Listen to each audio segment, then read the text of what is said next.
Bona tarda a tothom. Si volen anar acabant de seure, per favor, que després ja tindrem temps de xerrar, fins i tot de xerrar amb el convidat. L'última part ja sabeu que en aquestes converses periodístiques també us agrada obrir el micròfon per a que la gent que ve de públic també li pugui fer les seues preguntes. Gràcies per vindre, gràcies també a la gent que ens escolta des de la Plana Ràdio, estem en directe pel 100.6 i laplanaradio.cat, evidentment també se podrà escoltar això a posteriori.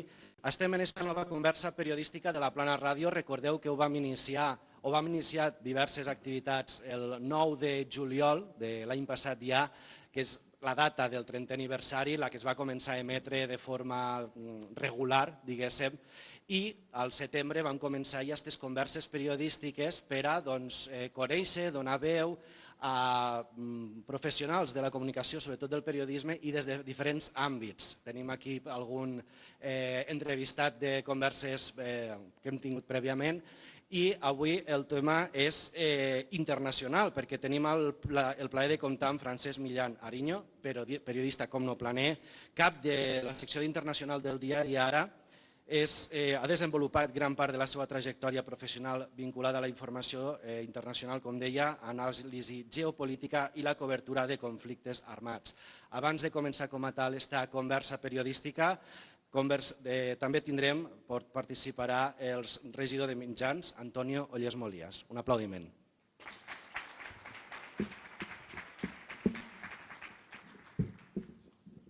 Sí, gràcies, Víctor.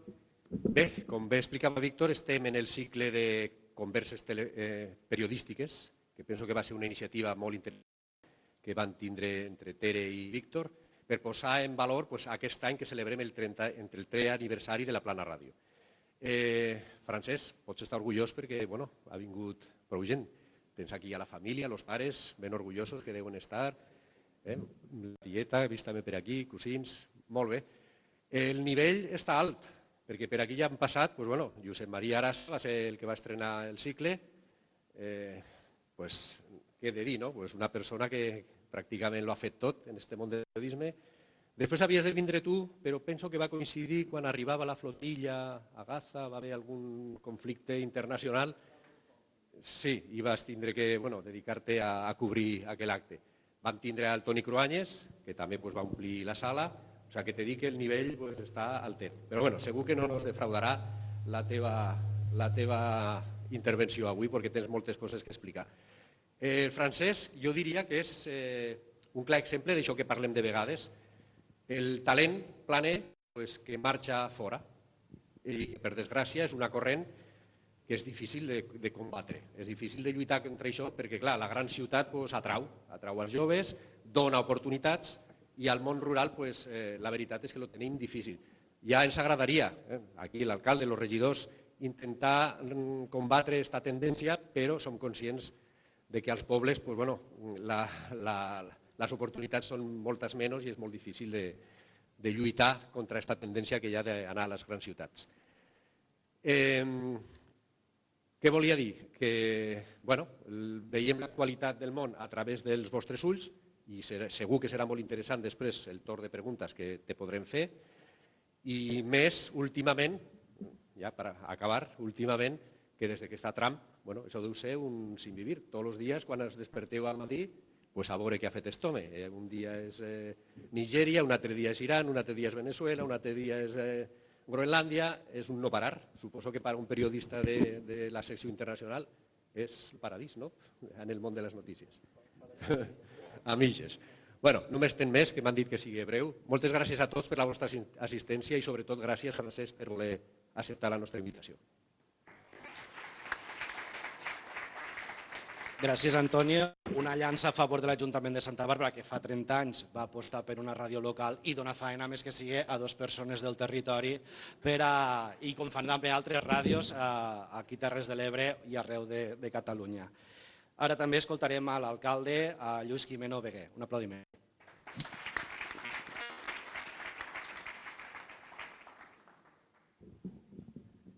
Hola, bona tarda a tots. Benvingut a casa, Francesc.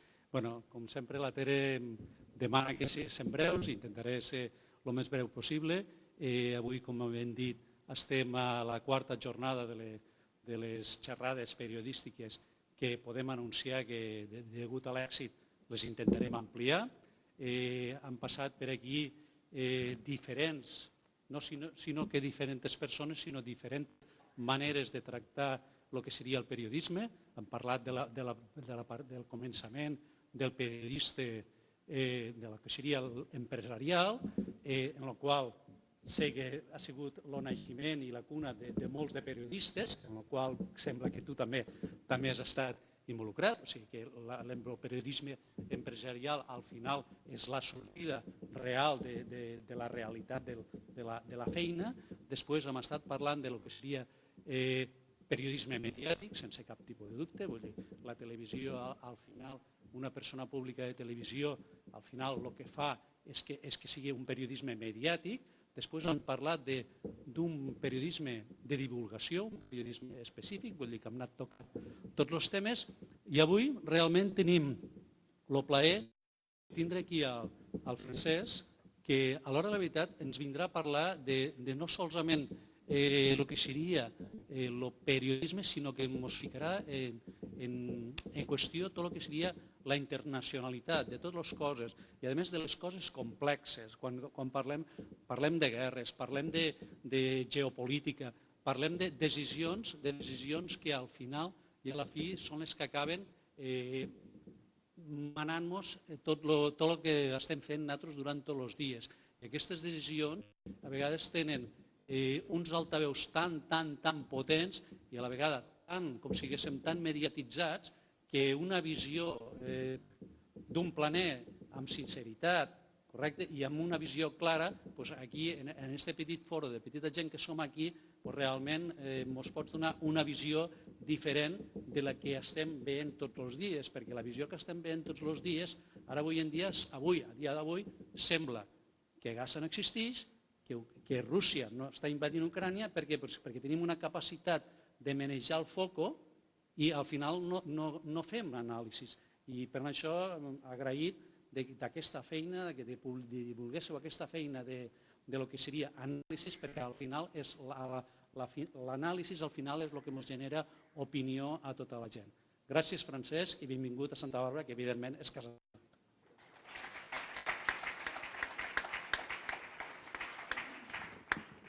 Gràcies, Lluís. Doncs per començar la conversa, 5 cèntims sobre l'invitat d'avui. Va començar a treballar al diari Ara el 2018, des del 2020 és cap de la secció d'Internacional i durant aquests anys ha escrit cròniques i reportatges des dels països com Ucraïna, Israel, Síria, Sudan del Sud, el Senegal, Bangladesh, Grècia, Bulgària, Itàlia, Mauritània. Se va graduar en periodisme a la Universitat Pompeu Fabra i va cursar el màster també de Relacions Internacionals a la Ramon Llull. Col·labora regularment amb RAC1, també el setmanari L'Ebre, suposo que les arrels sempre tiren, però viu a Barcelona i de fet se veu que va néixer quan la ràdio, el 1995, així que doble aniversari. Bueno, tècnicament ja no, però com nosaltres ho allarguem, tu també pots fer-ho. Amb ell se parlarà de periodisme, de vocació, d'ofici, de riscos i responsabilitats, de què significa ser corresponsal en zones de conflicte i també de l'actual situació política global, com ja estàvem comentant, amb figures com Donald Trump que tornen a marcar l'agenda internacional i que segurament fan anar de bòlit. I no sé si d'aquí es podria desviar una miqueta en el tema psicològic de com s'encaixa tot el que passa al món a nivell del què passa, però també de tantíssimes coses que passen i de com decidir què surt, què no surt, com s'enfoca i tot això. Moltes gràcies, un fort aplaudiment. Gràcies, Víctor.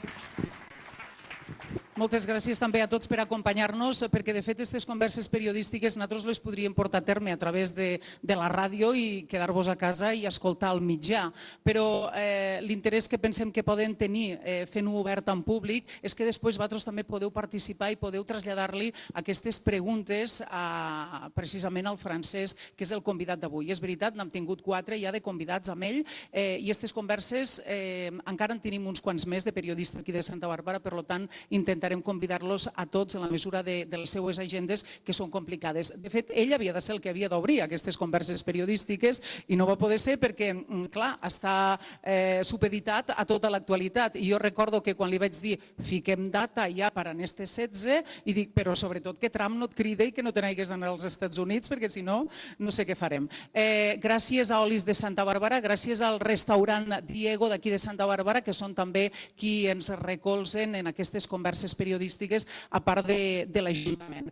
Jo li comentava a Millan, que ja li diré Millan perquè així per proximitat i tots ja sabeu qui és i ja el coneixeu, jo li comentava a ell que podíem parlar de moltes qüestions, que sobretot dels conflictes bèl·lics, però també una va començar tot això del món del periodisme. Quina inquietud va ser la que et va portar a estudiar periodisme a tu, Francesc? Així comencem. Explica'ns.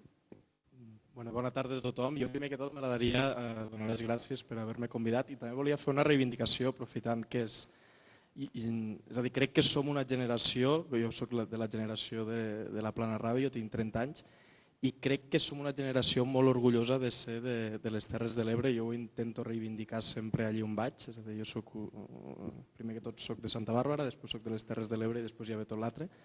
I per això i per altres coses me fa molta il·lusió estar aquí acompanyat de tots vosaltres. Abans parlàvem de Magallanes, crec que el Setmanari L'Ebre o el Grup Ebre a nivell periodístic ha sigut una escola bestial per a molts professionals que actualment estem treballant i que vam començar allí. La major part, perquè quasi tots d'alguna manera o d'una altra hem estat vinculats, no? I ara em desvio, després ja em torno a centrar, però jo hi ha moltes vegades que explico, i això Magallanes ho sabrà, a fora, que aquí a les Terres, jo soc molt futbolero, i aquí a les Terres de l'Ebre tenim una cosa que a mi m'apareix un miracle, que és el minut 91, és a dir, que tenim un ecosistema, és a dir, tots els gols i el minut 91, que és a les tardes de diumenge, que a mi m'han acompanyat durant moltes guàrdies al diari, tenim una mena de carrusel deportiu només del futbol de les Terres de l'Ebre, i com això moltes altres coses. Llavors, precisament per això, per tota aquesta reivindicació que a mi m'agrada fer molt de Santa Bàrbara i de les Terres de l'Ebre, estic molt content que m'haguéssiu convidat. Llavors, torno al que em dius tu. Com vaig començar? Sincerament, no ho sé, però sí que tinc algunes imatges. I de fet he vist que allí també estan Isabel i Ramon. Ells estan una mica relacionats en això. Jo quan era menut i teníem la sort que no hi havia tantes pantalles i jugàvem molt al carrer, un dels jocs principals que teníem en Cinta, que és la seva filla, era que a una llibreta apuntàvem coses. Jo què sé, és que em venen exemples una mica estranys, però teníem 10 anys. Averiguar qui són els nous veïns que s'han posat a tal casa, averiguar quin cotxe nou està aparcant allí, de qui és. I quan ho teníem averiguat, llavors escrivíem com una mena de notícia. Llavors suposo que això és els primers moments que jo sento una vocació, sense saber-ho, evidentment, periodística o de voler explicar les coses, i tot, evidentment, va ser aquí als carrers de Santa Bàrbara. O sigui, que ja tenies aquesta inquietud, perquè això no deixa de ser una inquietud de preguntar i de saber, i de qüestionar coses. Sempre dic que el periodisme és fruit d'un fracàs. Jo volia ser futbolista, volia ser Ronaldinho, però no va funcionar. Llavors, sí, és a dir, sí, i després, evidentment, a mesura que vaig anar avançant a l'institut, no sé exactament per què, però sí, m'interessava molt el tema del periodisme, i això que a vegades que tries la carrera, vaig triar periodisme, i a vegades la carrera et pot reafirmar o et pot dir no, potser hauria de fer una altra cosa. I a mi la carrera, per sort, me va reafirmar, i dins de la carrera crec que també vaig tenir com un moment molt important a nivell de reafirmació vocacional, que va ser, crec que era tercer de carrera o segon de carrera, que era quan hi havia tota la crisi dels refugiats sirians que estaven cruzant el Mar Egeu per anar des de Turquia fins a Grècia. En aquell moment, no sé exactament encara com, vaig pensar d'anar i vaig estar com, no sé si 2 setmanes fent una mica intentant fer de periodista, i allò sí que va ser, uau, això realment és el que a mi m'agrada, el que a mi m'ompli i el que em fa sentir realitzat. Jo la primera imatge que tinc teua és entrant a la ràdio i portant-li a Josep un treball que tu havies fet, me sembla que va ser de final de... quan estudiaves aquí a l'institut, no? Sí. Un treball de recerca que havies fet dels mitjans de comunicació, em penso, d'aquí de les Terres de l'Ebre, no? Sí, crec que era... El títol no era molt original, era el periodisme a les Terres de l'Ebre. Llavors, bàsicament era això, era com una mena de repàs, aquí també fent una mica d'història de el que vaig intentar fer o el que vaig poder fer, però recordo que a Magallanes també el vaig entrevistar, sí, una mica de la història del periodisme a les Terres de l'Ebre, que té un període que crec que és molt interessant, no? La guerra civil, la postguerra, la dictadura, i una mica la situació actual de llavors del periodisme a les Terres de l'Ebre. Dintre l'àmbit periodístic hi ha molts aspectes, hi ha molts àmbits que un podria triar, no? Tu te dediques o t'especialitzes en informació internacional, no? En l'àmbit internacional. Per què? Pues no tinc una resposta clara, crec que també és molt vocacional. Jo, per exemple, a la carrera, quan estàs estudiant, hi ha uns que els interessa més el periodisme esportiu, uns altres periodisme polític, i a mi no sé exactament per què, sempre que hi havia eleccions a França, per exemple, m'interessaven més que aquí. Més o menys m'interessen totes més o menys igual. Però sí, m'interessava molt, sempre m'ha agradat viatjar, afortunadament ho he pogut fer, i crec que era una manera de barrejar les dues coses. I tornant al que deia de Grècia, dels camps de refugiats, recordo que jo llavors tenia 20 anys i vaig haver de convèncer mons pares de que em deixessin anar. I recordo que els hi vaig dir, crec que, no sé si era un sentiment periodístic, suposo que sí, però que clar, que nosaltres coneixem una vida. Més o menys tots hem tingut una vida similar, hem tingut una educació similar, uns fonaments similars, però clar, el periodisme el que et dona una oportunitat molt xula és de conèixer vides totalment diferents i maneres d'entendre totalment diferents. Hi ha moltes vegades vides que han sigut molt més desafortunades que les teves, o no, també pots acabar accedint a que han tingut vides molt millors que les teues. I llavors este desig d'intentar transmetre i d'intentar conèixer noves realitats, també cultures, però sobretot noves realitats o gent que podríem ser nosaltres en contextos diferents, que és una cosa que m'he trobat recurrentment. M'he trobat recurrentment dues coses. Una, que en general crec que sempre hi ha més bones persones que males persones, i l'altra és que quan tu, per exemple, entrevistes a un refugiat sirià que acaba de fugir de la guerra, tu el veus i dius, vale, podria ser jo, hem sigut nosaltres també. I, per exemple, en el cas d'Ucraïna estic cansat, malauradament, d'entrevistar soldats i podria dir el mateix de soldats russos que tenen la meva edat i que tenien una vida com jo i que fa 4 anys els hi va canviar dràsticament i ara ells estan cansats d'enterrar companys seus, per exemple. És que sempre pensem que aquestes coses no ens passaran a nosaltres, no? I suposo que tu també ho veus. Abans comentaves lo dels pares, de dir als 20 anys quan me'n vaig quan faig este periodisme i marxo als camps de refugiats. Jo recordo que sempre que t'he entrevistat sempre t'he preguntat i els teus pares què et diuen d'això? Perquè el perill sempre i a més en aquestes zones de conflictes bèl·lics, i és una cosa que després li traslladarem a la teua mare, com ho viu això, perquè és una de les coses que sempre inquieta en aquest sentit. Parla'ns una mica d'esta primera experiència, d'esta primera experiència que tu vas tindre en aquest tipus de camps de refugiats. Com va ser? Com la recordes? La recordo com això, és a dir, com un punt d'inflexió i com una reafirmació que a mi el periodisme que m'agradava fer era això, anar als puestos on estaven passant les coses. A banda, tinc un amic que... no puc dir això perquè és una broma, evidentment. Tinc un amic que diu que els reporters som historiadors que encara estem vius. En tot el respecte als historiadors que fan una feina magnífica.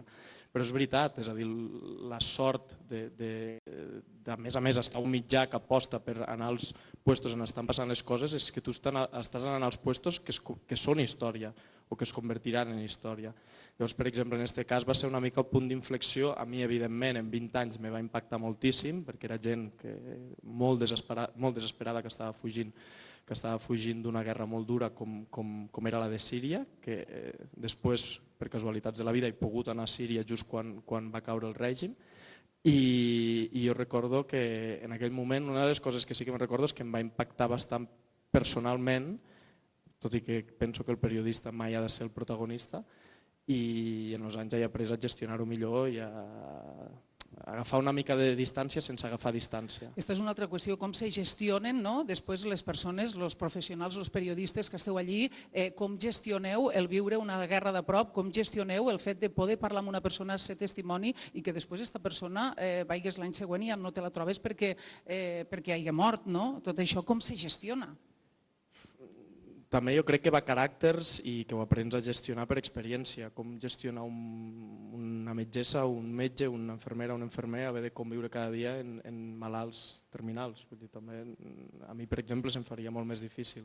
Llavors crec que a nivell en l'experiència ho acabes separant, sabent que allò és la teva feina, i després no m'agrada este missatge que es diu del periodista protagonista. Al final els periodistes som gent que anem allà a treballar, que tenim un bitllet de tornada, ja sigui anem a Ucraïna, estem 10 dies i després a la frontera ens deixaran sortir, si anem a Síria.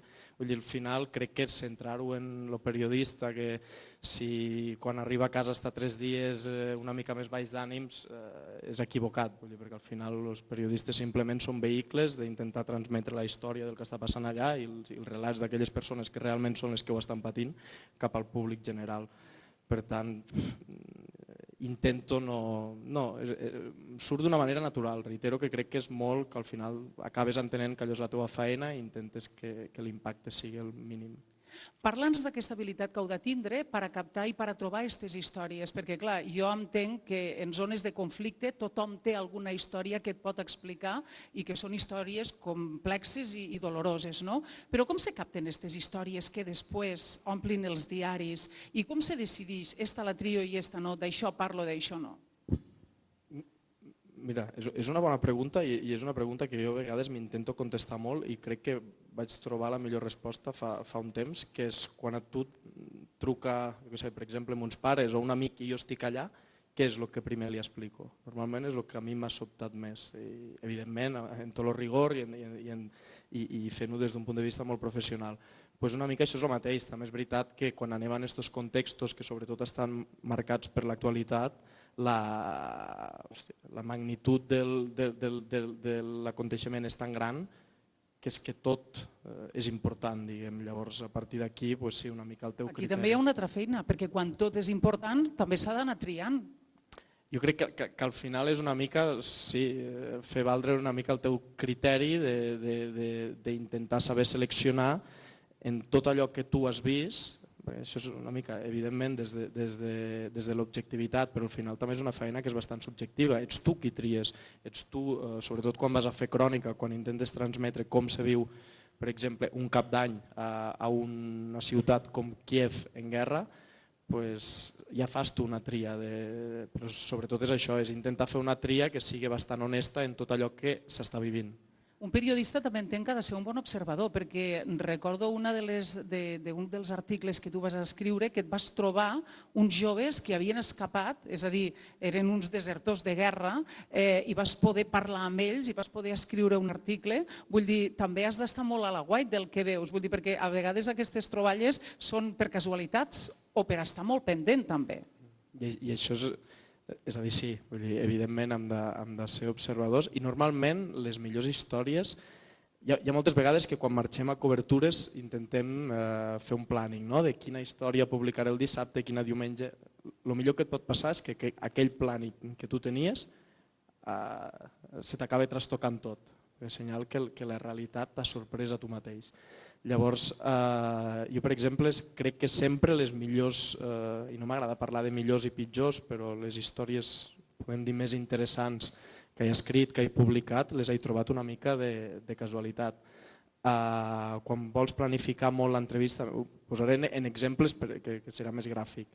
Això crec que era el 2023, que feia un any just que havia esclatat la invasió russa d'Ucraïna, i jo, per exemple, recordo molt una història que va ser la d'un soldat, i això va ser una cosa de casualitat, trens d'Ucraïna.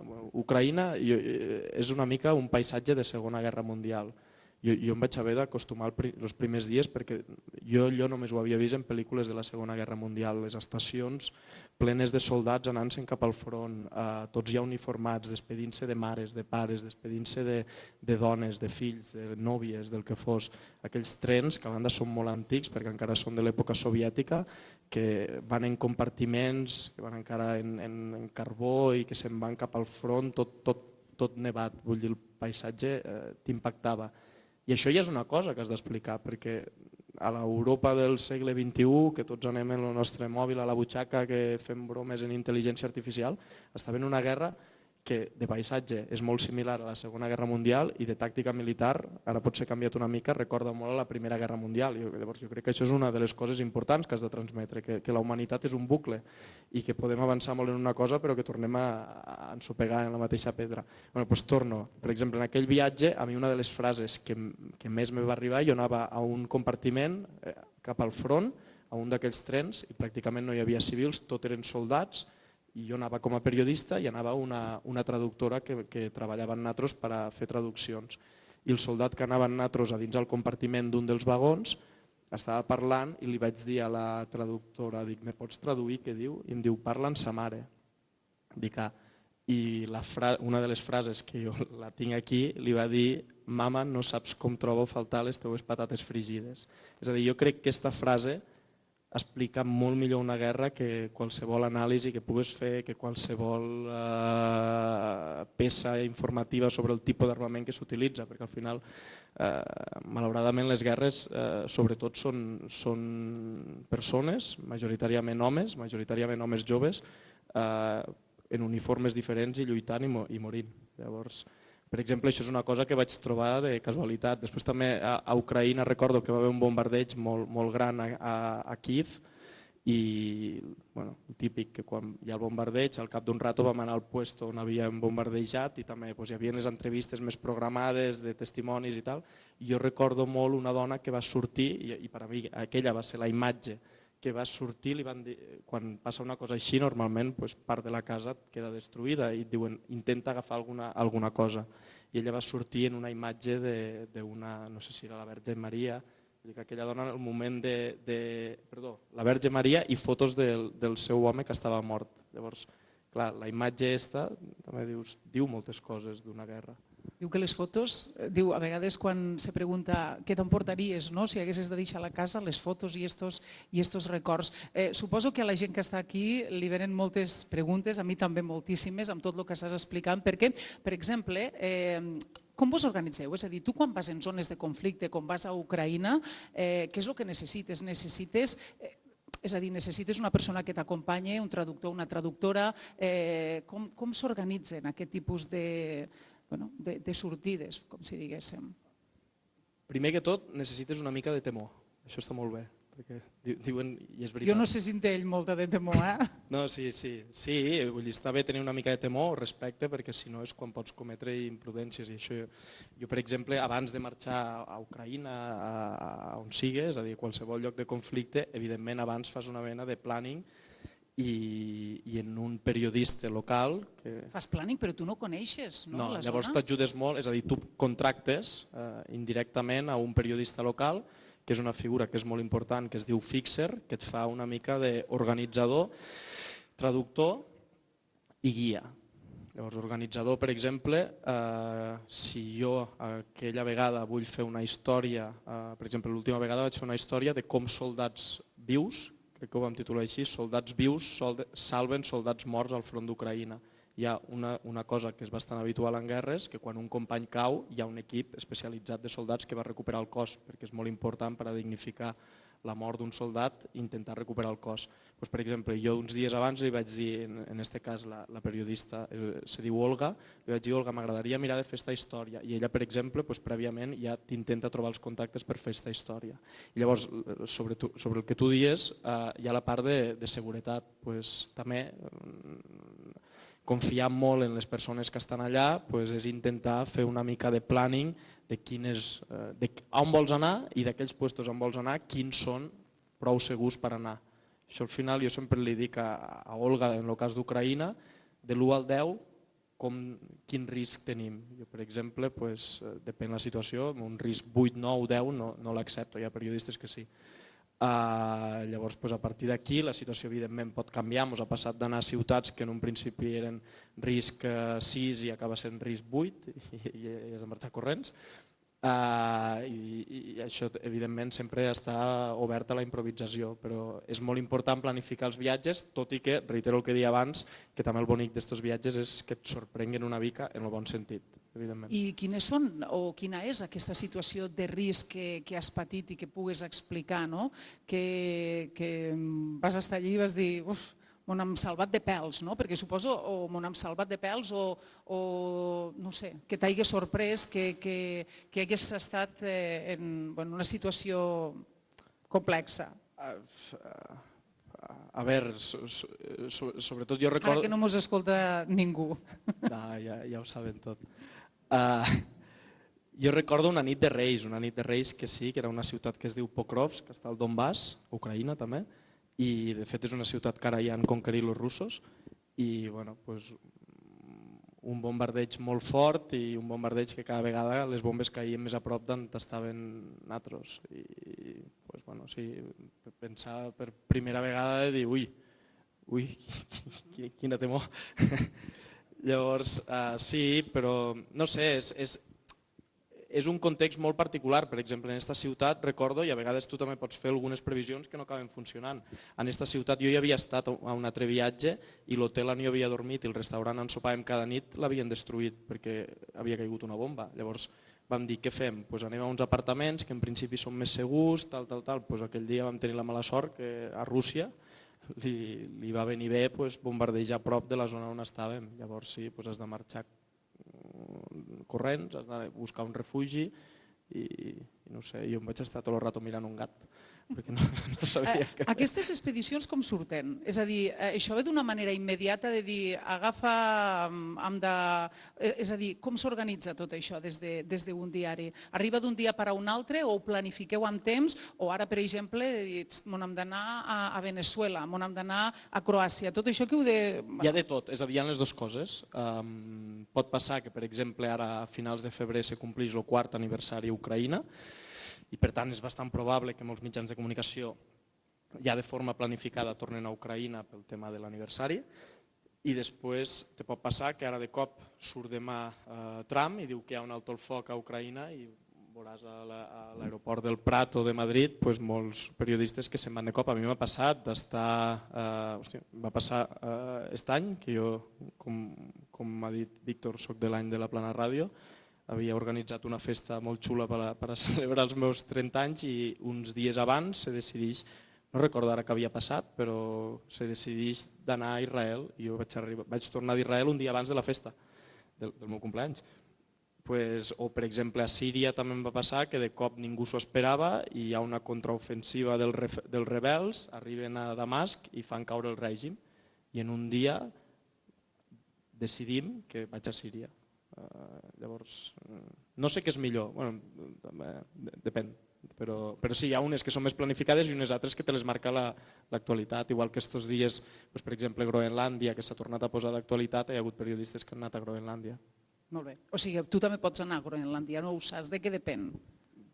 Al final és una decisió del diari, és a dir, jo puc proposar anar i després puc decidir si vaig jo o va algun company o alguna companya. Depèn una mica, també ens ho intentem repartir, que no sempre sigui el mateix qui viatja i depèn de les prioritats. Per exemple, ara a Groenlàndia, evidentment és una bona opció per anar. Ara tenim a Trump, que també després ne parlarem o ja podem entrar ara una mica, el tema de tots aquests conflictes que s'estan generant, perquè estem en una situació molt complexa. En quin moment estem? Tu, com a periodista, com a bon analista de totes aquestes cròniques a nivell internacional i a nivell mundial, estem en un moment molt complex, no? Tot això no sé si canviarà l'ordre mundial. Jo com a bon analista no ho sé, o com a intent d'analista la resposta més honesta que podem donar és que no ho sabem. No tenim ni idea, és a dir, si fa... Jo sempre insisteixo molt en això. L'altre dia vam fer un exercici al diari de fer com un article, el diari fet 15 anys ara, i de fer com un article de què ha passat els últims 15 anys al món. És una barbaritat, pandèmia, invasió russa d'Ucraïna, Gaza, Síria, els talibans a Afganistan, ara Venezuela. I jo me'n recordo que vaig començar el text que si els hi preguntéssim als lectors de l'Ara o de qualsevol altre diari fa 15 anys, si els expliquéssim que Rússia ha envaït Ucraïna, que Trump ha guanyat 2 vegades les eleccions i que a l'Afganistan han tornat els talibans, no s'ho creurien, se pensarien que és una broma.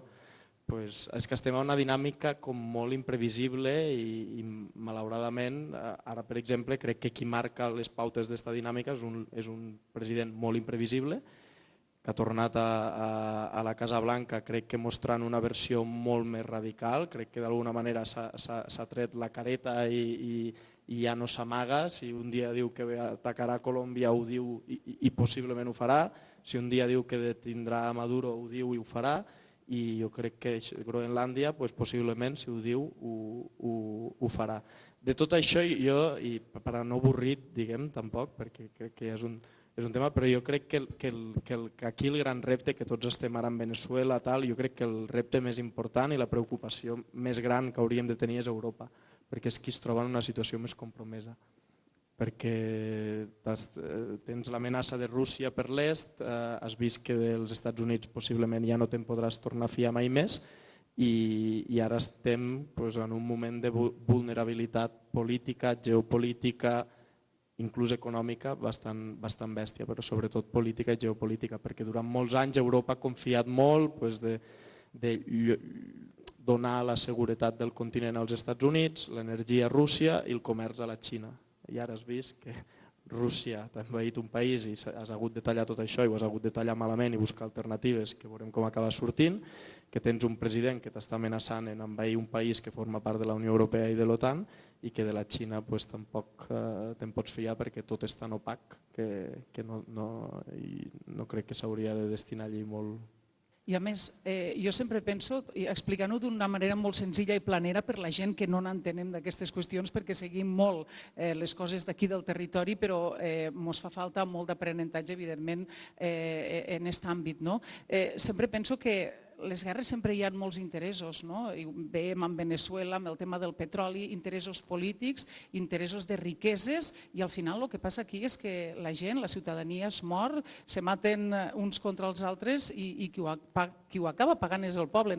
Unes guerres que no hi trobes mai una solució. A vegades aquests conflictes potser es podrien acabar solucionant amb converses o amb la diplomàcia, però tot això també ha canviat moltíssim.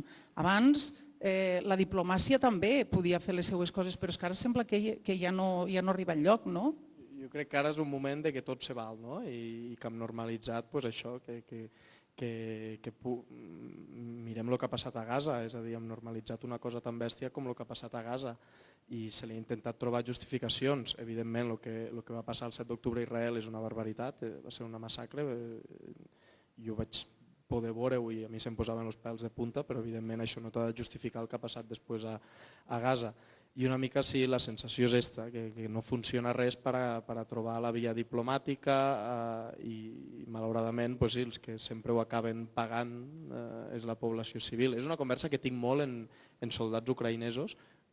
Després de tants anys acabes tenint vincle, però al final és gent que és com tu, l'únic que la majoria de soldats ucraïnesos abans o treballaven com a electricistes o eren abogats o tenien una panaderia. Eren persones normals que d'un dia a l'altre els va tocar anar a lluitar. I una de les coses que més diuen és que si els polítics o els que estan decidint el final de la guerra diuen que ni un dia, mig dia al front, segurament la guerra s'acabaria molt ràpid. Bueno, ja teniu preguntes preparades per a... Sí? Anem a parlar d'una altra qüestió, que és el tema de com se combat la desinformació i la propaganda en aquest tipus de contextos bèl·lics en la situació actual que estem vivint, perquè clar, podem parlar de desinformació, per exemple, en què, clar, si un president diu una cosa i un altre president en diu una altra, a vegades dius, bueno, aquí creem de tots. Però ara, per exemple, també tenim el tema de la intel·ligència artificial. Ja saps, les imatges, tot s'acaba, les imatges, la veu, tot s'acaba... Bueno, com se combat la desinformació? desinformació, no? Perquè és que estem veient que estem en un món que ja no sabem distingir el que és real del que no és real i amb la intel·ligència artificial cada vegada és més complexa també. És a dir, és un tòpic, com se combat, diré un tòpic. A nivell periodístic també, perquè moltes vegades també hi ha gent que diu aquests periodistes potser no ens donen tota la informació que ens haurien de donar, no? També s'ha qüestionat el tema del periodisme, el món del periodisme. Jo en això diria, com dia abans, que al llarg d'estos anys m'he trobat més bones persones que més males persones, doncs al llarg dels anys m'he trobat més bons periodistes que mals periodistes. No he trobat en general agendes ocultes o gent que intenta manipular la població. Evidentment, tots els mitjans tenen els seus interessos, però sí que algunes coses les pots notar, però que si amplies el foco i mires la faena, diguem, des d'un punt de vista més genèric, jo crec que la majoria de mitjans són fiables. I com se pot combatre la desinformació? Doncs cada vegada serà més difícil, a mi em costa a vegades, que veus vídeos i dius, ara això no sé si és veritat, si no és veritat, i crec que estem al principi de la intel·ligència artificial. I crec que si no regula d'alguna manera patirem tots, no només per desinformació, sinó ja per temes més de seguretat individual inclús.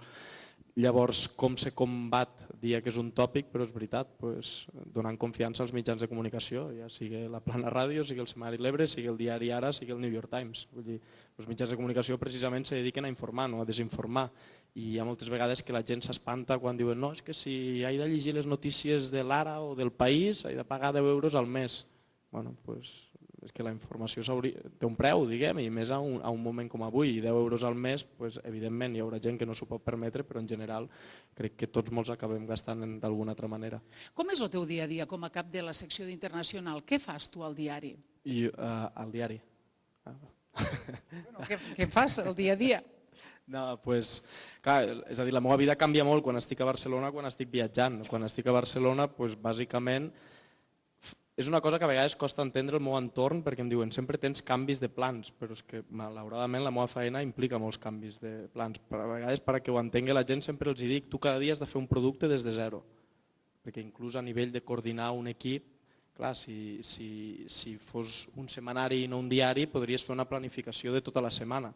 Però si és un diari, cada dia has de fer una planificació diferent, potser a les 8 del matí o a les 9 has fet una planificació i a les 2 t'ha canviat perquè ha passat una notícia més important i per tant ho has de jerarquitzar i has de canviar-ho. I potser, com deia abans Víctor, ara que tenim a Trump a l'altra banda d'oceà i en una diferència horària que ens acaba perjudicant, hi ha moltes vegades que el diari el canviem, tot el que teníem previst ho canviem a les 8 o a les 9 o a les 10 de la nit perquè Trump ha sortit en un tuit o acaba de dir que ara castigaran aranzels, que això ha passat avui, als països europeus que donen suport a Groenlàndia.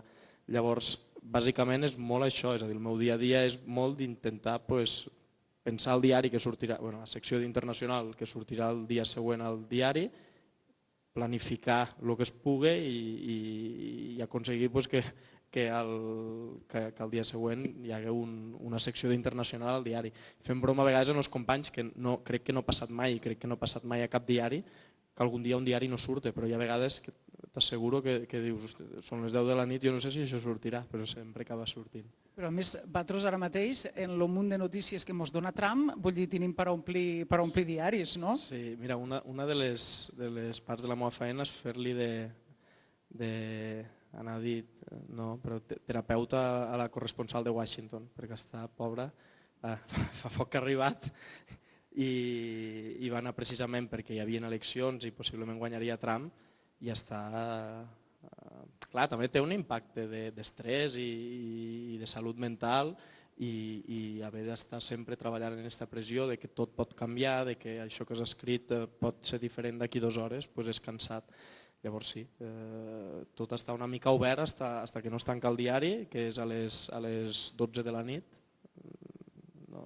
Al principi també, al principi jo estava més obsessionat o més, com aquell que diu, fins que no acabàvem a les 12 de la nit, jo estava pendent de tot el que passava. En els anys he après a relaxar-me una mica, a saber que hi ha altres persones que també ho poden fer i a intentar desconnectar de tant en tant també per un tema de salut.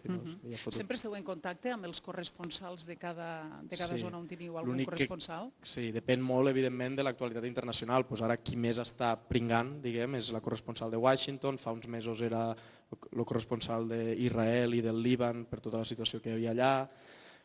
Fa uns anys en el Brexit qui més treballava era el de Londres, varia molt. Tu que tens molt de contacte amb la gent d'Ucraïna i tot això, no s'acaba? És a dir, què fa falta aquí? Quina solució és la solució per a que finalitzi aquesta guerra? La gent deu estar cansada, no? La gent amb la que tu parles, evidentment, si nosaltres ja pensem com és que duren tant aquestes guerres i que no poden arribar a un acord. La gent està molt cansada i jo crec que estarà molt més cansada després d'este hivern, perquè com cada hivern des que hi ha guerra, Rússia està castigant molt a la població ucraïnesa en bombardejos contra la infraestructura energètica. Llavors això, la conseqüència immediata és que en general els deixa sense llum i per tant sense calefacció. I havíem tingut hiverns, evidentment, freds per ser Ucraïna, però aquest any està sent una barbaritat, crec que avui estaven a menys 18 graus. Llavors, avui al matí just parlava en un soldat i ahir parlava en un altre tipus de soldat i em diuen que aquest hivern estava sent molt dur, que estava sent el pitjor hivern de la guerra perquè la gent està desesperada. Ara no sé les xifres de memòria, però no sé quina quantitat de gent està sense calefacció a temperatures de menys 15, menys 20 graus. Llavors, sí, jo crec que la gent està cada vegada més cansada, però a mi el que més me va sorprendre de l'últim viatge, que va ser el setembre, és que tot i que estan cansats no volen pactar i que tenen molt el discurs de que si pacten ara i si Trump acaba aconseguint un acord amb Putin que els cedeix una part de territori, la guerra pararà momentàniament, però al cap de 2 o 3 anys, això és el que diuen ells, evidentment, si ho preguntes als russos te diran una altra cosa, però ells creuen que si això passa al cap de 2 o 3 anys, Rússia utilitzarà aquell territori que ara ha guanyat per tornar a atacar Ucraïna i intentar conquerir-la tota. Però no sé, això ja... Nosaltres hem contextualitzat una miqueta, hem parlat de la seva tasca com a periodista, vam titular-ho així, periodista en peu de guerra, en aquests conflictes bèl·lics. Evidentment ens pot explicar moltes històries, però jo crec que seria molt enriquidor que la gent que ens acompanya per aquí, que els que esteu de públic, vos recordo que tot això s'escolta i s'està emetent des de la Plana Ràdio, gràcies també a la gent que ens segueix a través del 100.6, que poguéssiu també traslladar-li algunes preguntes. Ara m'agradaria que aixequéssiu ja braços perquè Víctor vos trasllada el micròfon i que li poguéssiu fer preguntes que us inquieten. Francesc, molt interessant tot el que estàs explicant. La veritat és que en lo jove que ets parles ja com un veterà de la informació internacional. A mi sempre m'ha agradat molt la geografia, la història, la Segona Guerra Mundial i actualment m'interesso per tots els temes geopolítics que hi ha i te faria un munt de preguntes, però si me permeteu faré 2 per a no abusar. La primera és el tema de l'objectivitat, que abans has mencionat una mica. Tots al cap tenim les nostres maneres de veure els assumptes, les nostres creences, depèn de la nostra educació, de lo que diuen els nostres pares, els amics que hem tingut, les vivències que hem tingut. Sempre que hi ha un conflicte, automàticament ja te posiciones, estos són els bons, aquests són els dolents. Jo penso que això és humà i nos passa a quasi tot. M'agradaria que expliquessis com gestioneu el tema perquè clar, vosaltres també sou humans i és normal que tu tinguis més simpatia per una part que per l'altra, però de cara a la informació com lo gestioneu? I la segona pregunta més senzilla, si tens algun referent en el món de los cronistes de guerra, tipus Hemingway o Capa o algun altre, aquestes 2. Crec que començo, gràcies Antonio, començo per la segona, que és més fàcil. I sí, Hemingway, per exemple, m'agrada molt.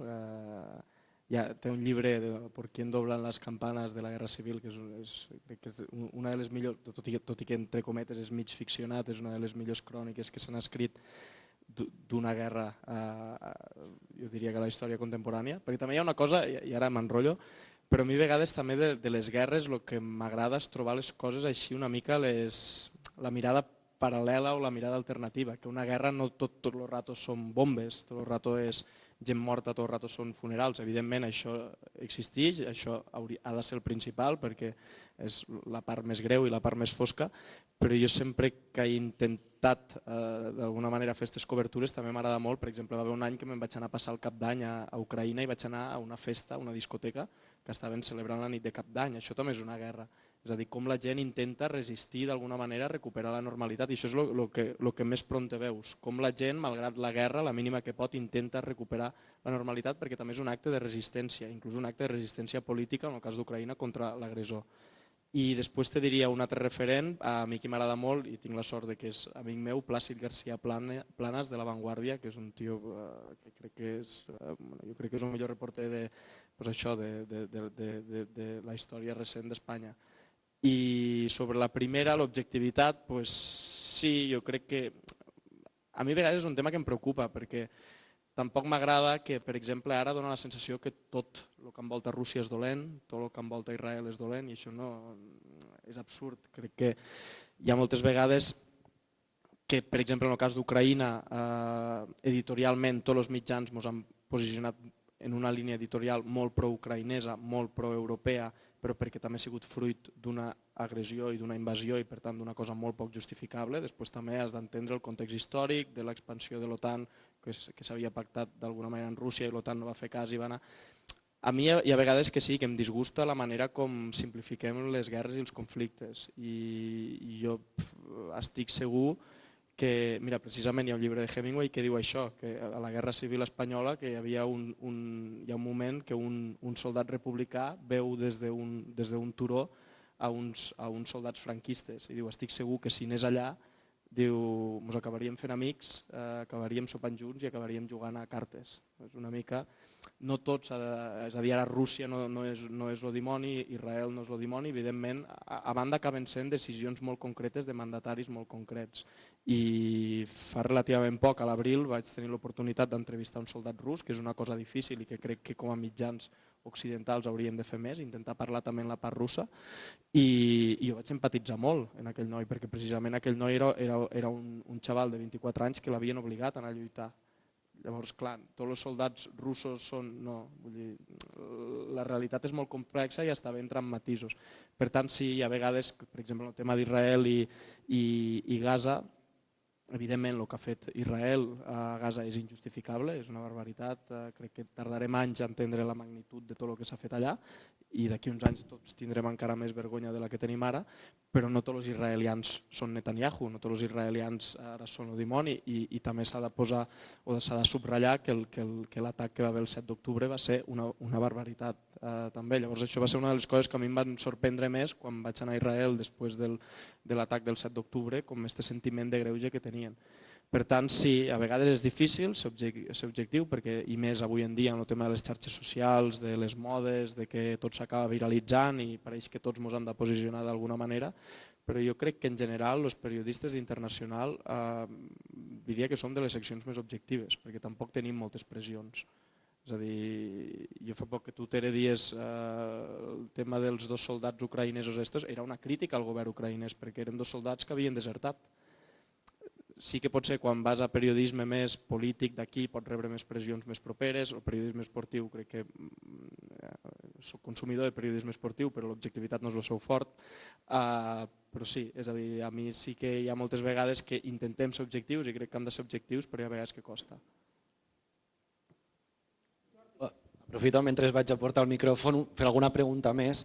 Quan parlaves de la part de l'organització i de com decidiu en qualsevol moment on se va, on no se va, suposo que això genera vegades de prendre una decisió, però veure, per exemple, que tots els mitjans van i que llavors dius, ostres, potser nosaltres que vam decidir no anar, doncs va, al final anem, o al revés, o també, no sé si hi ha baralles, d'alguna manera, en allò que es diu los de dalt, que potser te posen pressió per anar a un puesto o no, o tens aquí prou llibertat per a fer i desfer com vols o moure també la secció com vols. Començo per la segona també, és a dir, sí, evidentment cada vegada que fas un viatge ho has de negociar, jo en el meu cas en el diari Ara perquè és el lloc on treballo. I hi ha moltes... És a dir, els periodistes viatjarien molt més del que ens deixen en general. Però també he de dir que crec que jo treballo a un diari que per sort, com a mínim fins ara, ha apostat molt per enviar els periodistes als llocs on passen les coses. Ara no faré propaganda i per exemple La Vanguardia és un diari que jo tinc molta admiració per la feina que fa La Vanguardia, però actualment en els últims anys l'Ara, que és un diari més petit, ha viatjat molt més que La Vanguardia. Llavors, això també és molt una decisió editorial. La directora que tenim ara aposta molt per la secció d'internacional i per tant aposta molt per viatjar al lloc on passen les coses i a més estem en un moment que passen moltes coses, però potser d'aquí uns anys canviem de directora i la línia editorial canvia i no viatgem tant. Però sí, sempre hi ha una mica de negociar de per què és important i tal. I sobre la primera de que sí, hi ha vegades que anem a puestos i a mi no sé on me va passar una vegada que crec que, bueno, ara no recordo on, però sí, hi ha vegades que vas a puestos i hi ha més periodistes que població civil, llavors això no està molt bé. Actualment no passa perquè si tu vas a Ucraïna o en aquests puestos ho has de tenir molt pensat i no volen a tothom, però si per exemple vas a cobrir algunes eleccions i vas al lloc on estan fent, vaig anar a les eleccions d'Itàlia que va guanyar Meloni, doncs allò estava ple de periodistes, pareixia un parc temàtic de periodistes. Després jo crec que tots intentem una mica fugir també dels viatges estos organitzats per a periodistes perquè a vegades pareixen zos, que vas tots allí apuntant a la llibreteta. Si pots viatjar sol és millor, tot i que a vegades també viatjant amb algú, encara que sigui un grup reduït, està bé perquè no estàs tan sol, diguem. Hola, soc Jordi Rufat de Tortosa. Per posar-te en context, jo treballo per al Departament d'Unió Europea i Acció Exterior de la Generalitat, però la pregunta que et faré no té res a veure, ve una mica de... O sigui, jo tinc moltes preguntes, podria fer-te moltes preguntes, però hi ha una pregunta que sempre he volgut... Sé qui ets, Jordi? Sí, pel llibre que vam parlar. Hi ha una pregunta que sempre he volgut posar als periodistes internacionals i mai he tingut mai l'ocasió i ara te tinc davant, te la faig. Quan aneu a un país, vosaltres dieu que sou periodistes a la frontera? T'he dit per què? Jo viatjant, ja sigui per feina o per plaer, a països com el Marroc o com Israel, a Ucraïna no tant. Sempre he notat, i més viatjant amb amics periodistes, que jo podia passar més fàcilment que ells. I en el cas concret de que una vegada al Marroc jo passo sense cap problema i un periodista d'un mitjà local de Reus, el pobre noi va estar allí 5 minuts explicant que era d'un mitjà de Reus, que no era ni de l'ABC, ni de La Razón, ni del País. Tu dius la veritat quan vas a segons quins països o ho amagues? No, és a dir, jo si vaig a treballar dic la veritat 100%.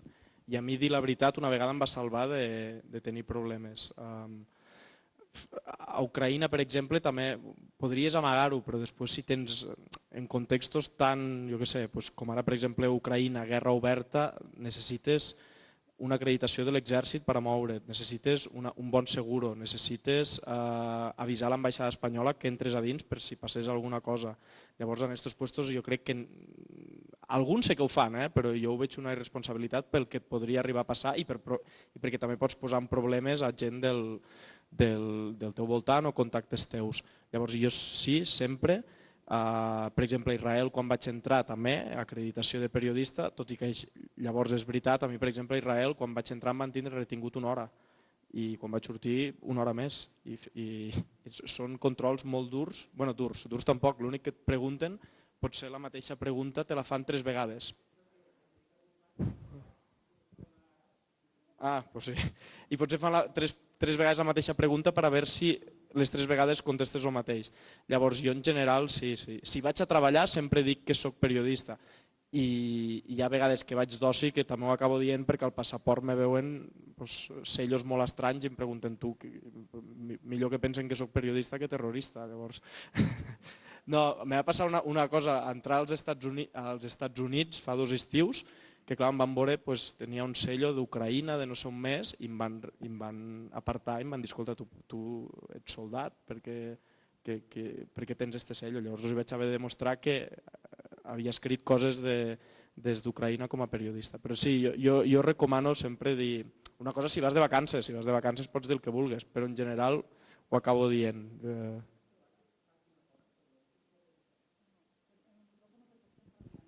T'has trobat mai que et tanquin la porta per entrar a un país? Perquè m'he trobat casos també de periodistes que dir el país a Nicaragua no els deixen entrar, periodistes d'aquí. No. A mi, mira, me va passar una vegada però vaig haver a Mauritània. No em volien deixar entrar, no sé per què, els vaig donar 20 euros i em van deixar entrar. Llavors, no, però també, sí, crec que jo a Amèrica Llatina no he viatjat per treballar i diuen que és bastant, sí, que depèn on, o inclús ara a Venezuela, per exemple, en tot el que ha passat, continuen vetant l'accés de la premsa estrangera. Llavors, l'única experiència que vaig tenir similar va ser a Mauritània i eren 2 militars i per 20 euros vaig poder entrar. Que tampoc està bé fer-ho, però bueno. Bona tarda a tothom. Francesc, primer que res no puc evitar sentir-me molt feliç de veure com un amic de mon fill gran és tan feliç fent la seva feina i te se veu en la forma de parlar i en les mirades que tens. Per tant, primer, me sento molt orgullós i molt content de la teva progressió professional. Gràcies. I la pregunta vindria a ser una mica, no sé si és psicològica o com ho veus tu, però, per exemple, Adolf Hitler puja al poder gràcies als vots d'una societat molt avançada, com era aquella època l'alemana.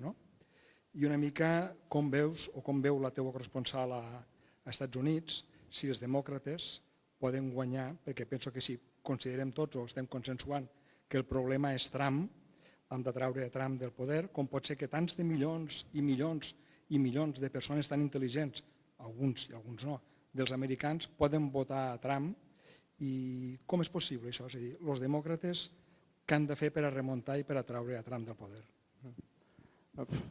És una pregunta molt interessant i sincerament la resposta no la tinc. Però sí que, per exemple, el que dies al principi del paral·lelisme entre Trump, entre Hitler i la manera com Trump, tot i que evidentment salvant les distàncies, ha pogut entrar al poder, fa uns mesos vam fer també un exercici molt interessant al diari que era llegir la premsa internacional i nacional d'Espanya prèvia a la Primera Guerra Mundial i a la Segona Guerra Mundial. I hi havia coses idèntiques, declaracions de polítics idèntiques a les que estem tenint ara. Era una barbaritat, vull dir, assustava, perquè el moment era a nivell de context, de com s'estaven succeint els esdeveniments, recordaven molt i hi havia frases pràcticament calcades. Editorials de Le Monde del 2023, idèntics a editorials de Le Monde previs a la Segona Guerra Mundial o del New York Times.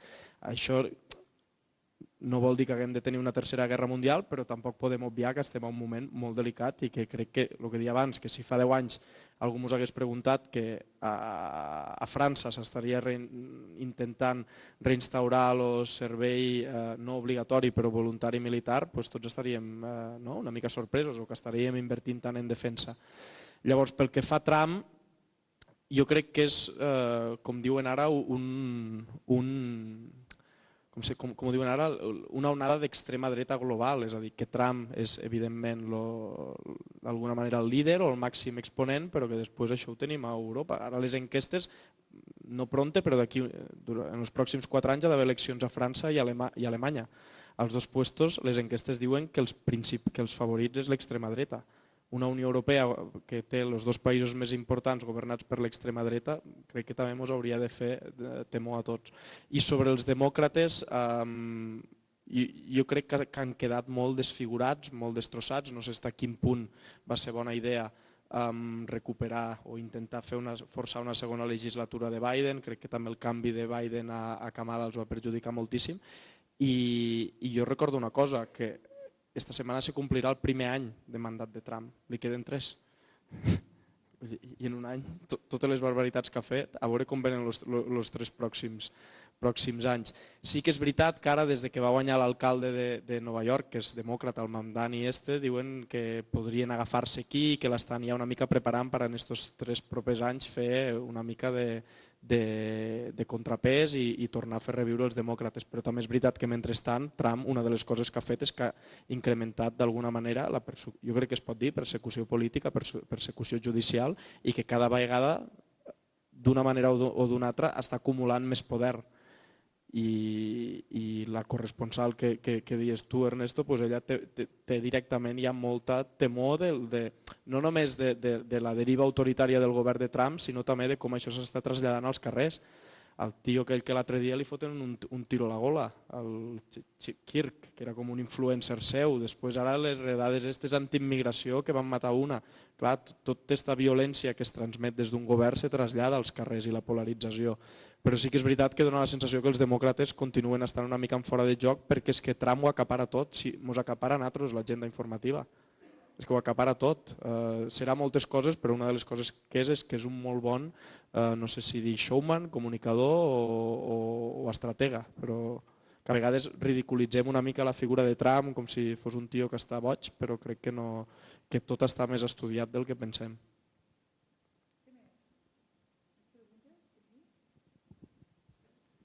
sopar.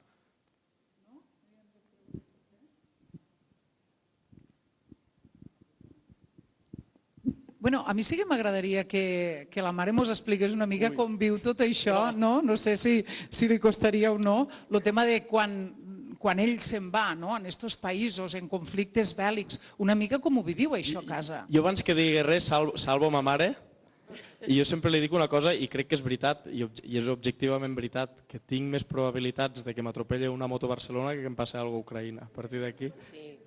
Sí, ell sempre ho minimitza tot, no? O sigui, diu que hi ha seguretat, que van a fixer, que no van a puestos de perill, i bueno, això que diu de la moto o de la bici.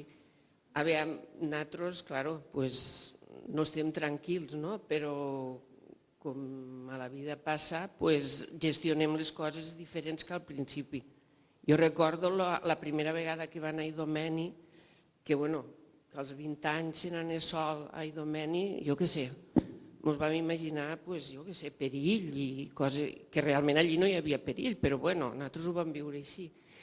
I a poc també ho hem anat normalitzant i bueno, tenim moltes ganes que torne, però veiem el que ha dit Ernesto, que ell és feliç en la seva professió i ha triat aquesta professió i em va dir una cosa també que em va fer pensar, jo soc infermera i he treballat a un hospital i em va dir tu també a vegades has tingut risc, jo què sé, de contagis o jo què sé, de coses que també passes risc, no? I no has deixat de treballar i més o menys això. Jo la seva feina no la podria fer perquè me desmaiaria cada dos ratos. Sí, o situacions que has viscut també en malalts terminals o en diverses coses i tots al final acabem normalitzant les situacions. Però sí que depèn on va o els dies estos se fan una mica pesats. Dintre l'àmbit periodístic hi ha molta gent que abandona el món del periodisme perquè és molt precari i no sé, està ben pagat això? Perquè a més un arriesga la seva vida, no? Està ben pagat el ser corresponsal? A veure, no... És a dir, si arriesgues la vida, evidentment no està ben pagat. Vull dir, encara que et paguessin 4 de vida només n'hi ha una, encara que et paguen 5 milions d'euros per arriesgar la vida, jo no l'arriesgaria. Llavors, més que ben pagat o no ben pagat, el que sí que jo sempre intento assegurar és que l'empresa, que el diari, això també s'ha de dir, que en aquest cas tinc molta sort, se faci càrrec de tots els seguros, de tota la logística, de jo anar sempre ben cobert i ja des d'un punt de vista de seguretat, que al final és el més important. I, per exemple, actualment també passa molt que hi ha molts periodistes en aquestes zones que són periodistes freelance, periodistes autònoms, que no treballen per cap empresa, se'n van tots sols, se'n van a zones de perill, sense seguros, sense pràcticament recursos, i això sí que és perillós. Llavors, més enllà del que et puguen pagar o no pagar, jo crec que la responsabilitat dels mitjans passa sobretot per vetllar el màxim possible per la seguretat dels seus treballadors que van en aquests puestos.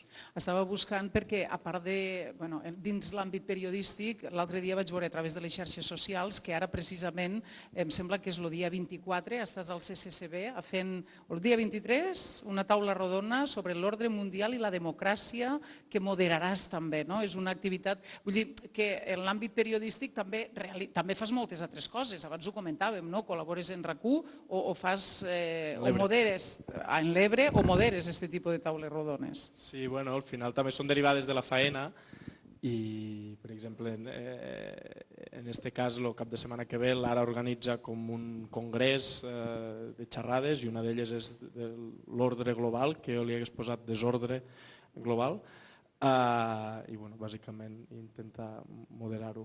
I quin serà el gran repte, segons tu, aquest gran repte global dels propers 10 anys? Jo insisteixo en Europa, perquè som europeus i perquè té una implicació directa en el nostre dia a dia. És a dir, jo crec que Europa ha de fer com diu aquell, un canvi existencial o ha de fer front a un repte existencial, hem de decidir si podem ser autònoms, si podem funcionar sense l'ajuda, sobretot en seguretat, dels Estats Units, perquè si no jo crec que el futur que té Europa per davant és bastant complicat per totes les amenaces que té al voltant. Jo crec que l'altre repte serà el tema més democràtic, de les democràcies, de si, per exemple, com comentava Ernesto, tenim cada vegada més trams al poder, que el que estan fent és aglutinar cada vegada més poders al seu voltant. Als Estats Units ha arribat ara, però aquí a Espanya també es mostra com està canviant tot això. Jo crec que hi ha molts reptes en aquest sentit. I tu com a professional del periodisme com et veus? És a dir, entenc que la teva professió en l'àmbit periodístic i a més en l'àmbit internacional és molt interessant perquè no és rutinària, cada dia és una cosa diferent, però et veus sempre treballant en periodisme internacional? Te veus sempre al mateix mitjà? Com te veus d'aquí 3-4 anys? Com me veig no ho sé, espero que content, que és l'important. I com me veig, doncs no sé, sí, és a dir, jo crec que la meva vocació és molt clara i la meva vocació va relacionada amb el periodisme internacional o alguna cosa relacionada en política internacional o actualitat internacional. No sé, vull dir, sí, a l'ara estic molt bé, estic molt content, però sobretot content i sentir-me realitzat i útil fent coses. Molt bé, doncs no sé si hi ha alguna cosa més que volguéssiu traslladar-li. Jo crec que per nosaltres ha sigut un plaer que avui ens hagués acompanyat aquí. La veritat que t'agraïm moltíssim que hagués pogut abandonar la capital i vindre aquí al teu poble per a compartir amb nosaltres esta xerrada, conèixer una mica tot lo molt que estàs fent. Ja t'havíem fet altres entrevistes i havíem pogut parlar també d'algunes altres anècdotes i res més. Com a agraïment tenim diferents patrocinadors, podríem dir-ho així. Isabel d'Olis de Santa Bàrbara ens ajuda amb aquestes converses periodístiques, també fent un obsequi als nostres convidats. Un aplaudiment, si voleu. Me feu molt feliç en això, mons pares ho saben. Olis de Santa... vale, sí que ho sabeu. Vale. Olis de Santa Bàrbara i també l'Hotel Restaurant Diego, que també fa un obsequi als nostres convidats. És un menú per dues persones, un sopar gastronòmic per dues persones, que també és un regal. I això és de la Plana Ràdio, que és un vi que tenim d'aniversari. No calia tot això, no m'ho esperava i no calia. És un vi d'aniversari que el va fer un col·laborador nostre. Pots ensenyar-lo, sí. És el vi Clos de Figues que va fer Lluís lo Trobador. Lluís, sí, l'has tingut de mestre segurament, sí.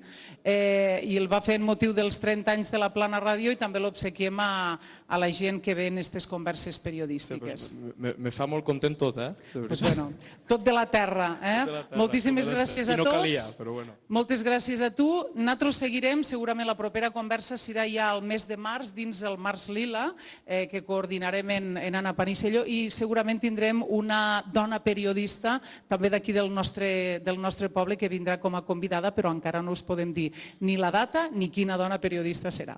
Tampoc, si comenceu a comptar, tampoc no n'hi ha moltes. Moltes gràcies a tots i bona nit. Gràcies.